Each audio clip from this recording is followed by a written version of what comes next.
आज बहुत अहम टॉपिक्स हैं प्रोग्राम में बात करने के लिए। गजा के हवाले से भी बात करेंगे, भारत जो गीदड़ भपकियां दे रहा है वो भी बात करेंगे। लेकिन ज़रा आज आगाज़ कर रहे हैं हम उस महाज से जो इस वक्त पंजाब और सिंध के दरमियान जारी है। और ये जो लफ्ज़ी गोलाबारी है ये रोज़ाना की बुनियाद पर ज़रा इसकी हीट बढ़ती जा रही है। दोनों तर्जुमान आपस में जिस तरह के जुमले बोल रहे हैं, एक दूसरे के ऊपर उछाल रहे हैं, वो बड़े इंटरेस्टिंग भी हैं और बड़े जवाब तलब भी हैं। जैसे कि शर्जील नाम मेमन साहब की तरफ से जो कुछ कहा जा रहा है या फिर उस्मा बुखारी साहिबा जो कुछ उनको जवाबात दे रही हैं, पंजाब की कारकर्दगी पर सवाल उठाया जा रहा है। यहाँ से पंजाब कहता है कि आप सिंध में काम करें तो हमें खुशी होगी।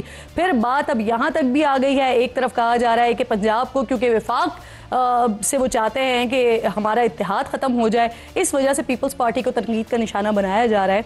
लेकिन पंजाब की तरफ से ये कहा जा रहा है कि जिस वक्त बिलावल भुट्टो साहब वज़ीर थे उस वक्त वो वज़ीर आज़म की जो जड़ें हैं वो खोखली कर रहे थे। ये वो तमाम स्टेटमेंट्स हैं कि ये हल कैसे होंगे, क्योंकि दोनों जमातें विफाक में इत्तेहादी हैं, हुकूमत उनके इत्तेहाद की वजह से बनी हुई है। ये कैसे हल होंगे इस पर हम बात करेंगे। लेकिन जो सियासी जमातें हैं वो एक दूसरे के ऊपर जुमले उछालती रहती हैं, दस्तों गिरेबाबी होती रहती हैं, लेकिन असल जो राय होती है वो अवामी राय होती है। अवाम इस वक्त क्या सोच रही है? क्या आया पंजाब की कारकर्दगी ज़्यादा बेहतर है या सिंध की कारकर्दगी ज़्यादा बेहतर है? तो हमने ज़रा लाहौर से और कराची से, दोनों जगहों से, दोनों जमातों की, क्योंकि पंजाब में और सिंध में हुकूमत है, दोनों जगहों से हमने मालूम किया है। अवाम की राय ज़रा सुनिए। सबसे पहले हम कराची की राय सुनवा रहे हैं कि सिंध हुकूमत की कारकर्दगी के हवाले से कराची वाले क्या कहते हैं, सुनिए। इस वक्त तो ना मरीम नवाज समझो कि अच्छा काम कर रही है। पंजाब रोड वगैरह सब बेहतर है, यहाँ से बेहतर है रोड वगैरह। पंजाब हुकूमत ज्यादा काम करती है, काम भी करती है। और नाले वाले जो है ना इस सीजन में माशाल्लाह बड़ा काम किया उसने, ये सिंध हुकूमत ने। पंजाब हुकूमत नहीं है, वो बस दिखावा करती है। ये तो बताने की ज़रूरत ही नहीं है, ये तो हर बंदे को पता है कि पंजाब में माशाल्लाह जो उन्होंने रोड बनाए, जो उन्होंने मेट्रो बनाए, जो काम किया उन्होंने, उनकी बराबरी तो सिंध में नहीं है। सिंध हुकूमत की कोई कारकर्दगी नहीं है, पंजाब में काम हो रहा है तो दिख भी रहा है लोगों को। पंजाब गवर्नमेंट करती है, सिंध गवर्नमेंट का तो हमें कहीं भी कुछ नज़र नहीं आता। आप देखें रोडों की हालत, देखें गंदगी, देखें लाइटों का यहाँ पर बहुत मसला है। यहाँ पर यार वो तो देखने में आए तो पंजाब गवर्नमेंट ही ज़्यादा काम कर रही है। यहाँ तो वैसे ही वही हाल है जैसे था वैसे ही है। पंजाब में पूरा जो काम किया है वो सिंध में नहीं किया। हर जगह गलियाँ टूटी फूटी सी हैं, पूरी गलियों पे, सड़कों पे कहीं भी काम नहीं हो रहा। सिंध गवर्नमेंट ने कोई काम अच्छा नहीं किया अभी तक। सिंध के दारुल हुकूमत में लोगों की क्या राय है ये आपने सुनी। अब जरा पंजाब का दारुल हुकूमत यहाँ आपको लेकर चलती हूँ, यहाँ पर अवामी राय सुनिए, फिर हमारे जो सियासी जमातों के रहनुमा प्रोग्राम में साथ मौजूद हैं उनकी राय भी आपको सुनवाएंगे। शुरू से ही जो है सिंध गवर्नमेंट की कारकर्दगी जो है वो बेहतर थी। पंजाब गवर्नमेंट है, ये सारे सूबों से इसका गवर्नमेंट सही है। सफाई की ये जो पैरा फोर्स बनाया हुआ है, ये जो अड्डे थे फालतू रोड बंद, ये चीज़ इन लोगों ने बड़ा साफ़ सुथराई की है। जो बाकी सूबे खैबर पख्तूनख्वा हो गया, सिंध हो गया, आप उधर जाके उधर कोई पूछने वाला नहीं है। सबसे ज़्यादा मतलब तरक्याती काम मैंने तो पंजाब में देखा है, तो पंजाब हुकूमत बेस्ट है एज़ कम्पेयर टू सिंध। मेरे ख्याल में तो पंजाब की कारकर्दगी जो है गवर्नमेंट की बहुत अच्छी है। लिए इलेक्ट्रो जो बसें हैं बकर मियाँ वाली और लिया वाली साइड इधर भी चला दिए हैं। न्यूज़ पे आके सिर्फ बयान देने से कुछ भी नहीं होता है, प्रैक्टिकल करके दिखाएं हमें, ठीक है, कि प्रैक्टिकल उन्होंने कुछ किया है, मरीम नवाज ने कुछ किया है। सिर्फ वो नाम की है, उनकी हुकूमत जो है सिर्फ नाम की है। जस्ट पंजाब की गवर्नमेंट बेहतर लग रही है सिंध से। सिंध के वही हालात हैं, पीपल्स पार्टी ने वही पुराना निज़ाम रखा हुआ है, लेकिन मरीम नवाज ने पंजाब में बहुत ज़्यादा काम करवाया है। सिंध और पंजाब एक दूसरे को मनाजरे का चैलेंज दे रहे हैं, मनाजरे का चैलेंज एक्सेप्ट भी कर रहे हैं। अब ये अवामी राय आपके सामने है। मेरे इंतहाई मोअज़्ज़ज़ मेहमानों में नाज बलोच साहिबा पाकिस्तान पीपल्स पार्टी की आम रहनुमा हैं, प्रोग्राम में ज्वाइन कर रही हैं, आपकी शुक्रगुजार हूँ। इसके साथ साथ हुज़ैफ़ा रहमान साहब वज़ीर मुमलिकत हैं, प्रोग्राम में मुझे ज्वाइन कर रहे हैं, पाकिस्तान मुस्लिम लीग नून के अहम रहनुमा हैं। दोनों मेहमानों की शुक्रगुजार हूँ। नाज साहिबा ज़रा आपसे बात का आगाज़ करते हैं। सियासी लोग क्या राय रखते हैं मैडम? वो शायद इतनी वैल्यू नहीं रखती, अवाम क्या राय रखती है ये बात बहुत मैटर करती है। और अभी आपने अवाम की राय सुनी, क्या कहेंगी? डेफिनेटली। बिस्मिल्लाहिर्रहमानिर्रहीम। किरण, देखें, सबसे पहले तो मैं समझती हूँ कि ये जो सियासी पारा है और बिला वजह इसको जिस तरह तूल दिया जा रहा है, और जो जिस किस्म की, देखें, जब आप आला मनसब पे बैठते हैं तो थोड़ा बहुत उधर जाके अपने गुस्सों को कंट्रोल भी करना पड़ता है। अल्फाज के चुनाव बहुत एहतियात से बरतने पड़ते हैं, क्योंकि ये अल्फाज जब निकल जाते हैं तो इनके रिपरकशंस होते हैं और वो बहुत मनफी होते हैं। पाकिस्तान की नफरत और हेट की जो पॉलिटिक्स है, गुज़िश्ता 10 साल में हमने बहुत नफरत की सियासत देखी, उसका अंजाम भी देखा, और फिर उसके बाद उससे बाहर निकालने के लिए अवाम को एक पॉजिटिव रास्ता दिखाने के बजाय अगर दोबारा जाग पंजाबी जाग वाला सिलसिला शुरू कर दिया गया, जिस तरह से पंजाब और सिंध का मवाजना और जो अब कंपैरिजन्स ड्रॉ करना इज अ सेपरेट थिंग, लेकिन अगर ये कहा जाए कि जी मेरा पानी मेरा पैसा मेरी मर्जी, उंगली तोड़ देंगी तो मुंह तोड़ देंगे, ये वाले लैंग्वेजेस जो है, मैं समझती हूँ कि ये पॉलिटिक्स इस चीज़ की, पाकिस्तान इस चीज़ का मुतहम्मिल नहीं है।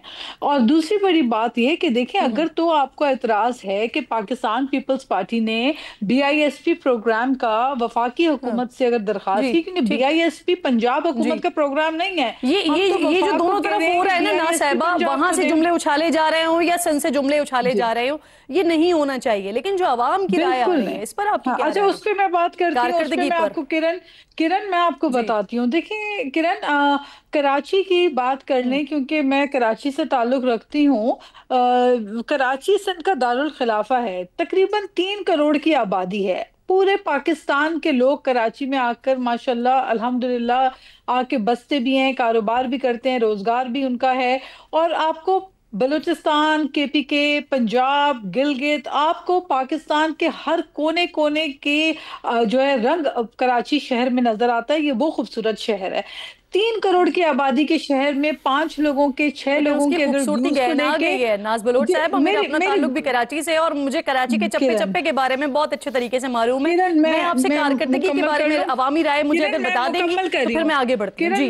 मैं आपको बिल्कुल कारकर्दगी बता रही हूँ। अगर 3 करोड़ की आबादी में 5 लोगों के व्यूज के ऊपर हम टॉक शो में बैठकर लाए अमल बना दे कि जी 5 लोगों की अगर ये राय है तो लिहाजा कराची जो है उसका कोई पुरसाने हाल नहीं, ऐसा नहीं है। आपने देखा हालिया बारिशों में मेयर कराची जो है वो सड़कों पे लोगों के साथ, एडमिनिस्ट्रेशन के साथ ऑन स्ट्रीट्स दिखाई आपको दिए। आपको कराची के अंदर पिंक बसेस और पिंक बाइक्स का इनेकाद हुआ, जो कि एक पॉजिटिव जो है मैं समझती हूँ कि खवातीन के लिए एम्पावरमेंट के लिए एक बहुत अच्छा इक़दाम है। मुझे मैं गुफ्तगू को बढ़ाऊंगी आगे हुज़ैफा साहब की तरफ, लेकिन उससे पहले 2024 की हुकूमत संभालने के बाद 3 बड़े मंसूबे सिंध के, जरा वो मुझे प्लीज बताइए ताकि हम फिर आगे बढ़े। जी डेफिनेटली, व्हाई नॉट। मैं आपको बता रही हूँ ना कि जो क्लाइमेट रेजिलिएंट होम्स हैं, 20 लाख घरों का सिंध हुकूमत ने वादा किया, उसमें से हम लाखों घर चेयरमैन बिलावल भुट्टो साहब, पाकिस्तान पीपल्स पार्टी की हुकूमत ने कामयाबी के साथ सक्सेसफुली हमने लाखों घर लोगों को और खवातीन को घरों के हकूक, मालकाना हकूक दिए। तो ये एक बहुत बड़ी पॉजिटिव हमारी कारकर्दगी है। उसके अलावा मैं रिफ्रेश कर देती हूँ 2024 की हुकूमत संभालने के बाद पिछले 1.5 साल में कौन से 3 बड़े प्रोजेक्ट हैं, वो उनके नाम यही आपको बता रही हूँ। ये अभी की हैं, हालिया दिनों की हैं। ये जो लाखों घर हमने खवातीन को एम्पावर करके, बिलावल साहब ने पिछले महीने ही जाकर सर्टिफिकेट्स, घरों के कागजात और घरों की ओनरशिप, लैंड ओनरशिप खवातीन को दी। हमने हारी कार्ड दिया, हमने अपने किसान के लिए हमने आसानियां पैदा की। हमने अपने सेहत के शोबे के अंदर बहुत तेजी से इम्प्रूवमेंट लेकर आए हैं और सिंध सबसे सेहत के शोबे में इस वक्त आगे है। चाहे हमारे पास लिवर ट्रांसप्लांटेशन हो, चाहे दिल के आर्जे के हॉस्पिटल्स हो। देखिए, हम अपना काम कर रहे हैं, अवाम हमसे खुश है। इसीलिए तो कराची में लोकल गवर्नमेंट भी हमारी है और हमें वहाँ पे सूबे में हुकूमत, देखिए यहाँ PMLN की सेहत के हवाले से NICVD हो गया या गंबट का हॉस्पिटल हो गया या जिना हॉस्पिटल में जिस तरह की सर्विसेज दी जा रही हैं, मैं एग्री करती हूँ आपकी बात से। और 2 मंसूबे तो आपने बता दिए। हुज़ैफा साहब की तरफ चलती हूँ। हुज़ैफा साहब, आप फरमाइएगा, यही सवाल अगर मैं आपके सामने रखती हूँ, 3 बड़े मंसूबे जो मरियम साहिबा ने आगाज़ किया हो 2024 की हुकूमत के बाद। जी बहुत शुक्रिया किरण नाज साहिबा। मेरी आपसे भी गुजारिश होगी, अपनी बहन नाज बलोच से भी गुजारिश होगी कि मैंने बड़ा पेशेंटली सुना है। मुझे 2-3 मिनट दें तो मैं अपना पूरा केस आपके सामने रख सकता हूँ और 3 बड़े मंसूबे भी आपको बताऊँगा। लेकिन वो कहते हैं ज़बान, आपने ख़ुद कहा ज़बान खल्क़ को नकार खुदा समझो। अभी आपने सर्वे करवाया था, वॉक्स बॉक्स हमें सुनवाए हैं आवाम के, तो कराची में 9:1 की रेशो थी पंजाब की कारकर्दगी के हवाले से, और मैंने बाकायदा गिनती की तो मेरे ख्याल से जो लाहौर की थी उसमें 7:3 की रेशो थी, यानी 2/3 से भी ज़्यादा आवाम की राय आपने जांची। देखें, पहली बात तो ये कि मैंने हमेशा तहम्मुल की बात की है। पीपल्स पार्टी की बहुत इज़्ज़त करता भी हूँ, की भी है, और कभी हवा नहीं दी दो तरफ़ा इख्तलाफ को। लेकिन जब आप बार बार बिला वजह यानी बैठे हुए शेर को जगाएंगे और कारकर्दगी पे मामले को लेकर आएंगे, तो हमने भी आवाम के पास जाना है और हम भी आवाम से वोट लेते हैं। तो मैं अगर हक़ाइक़ आपके सामने नहीं रखूँगा तो पहली बात तो ये है कि मैं कोई कोशिश करूँगा कि पार्लिमानी बात ही हो, लेकिन एक ये ज़रब मिसल है कि घोड़े और खच्चर की कभी आप कंपैरिजन ही नहीं करते।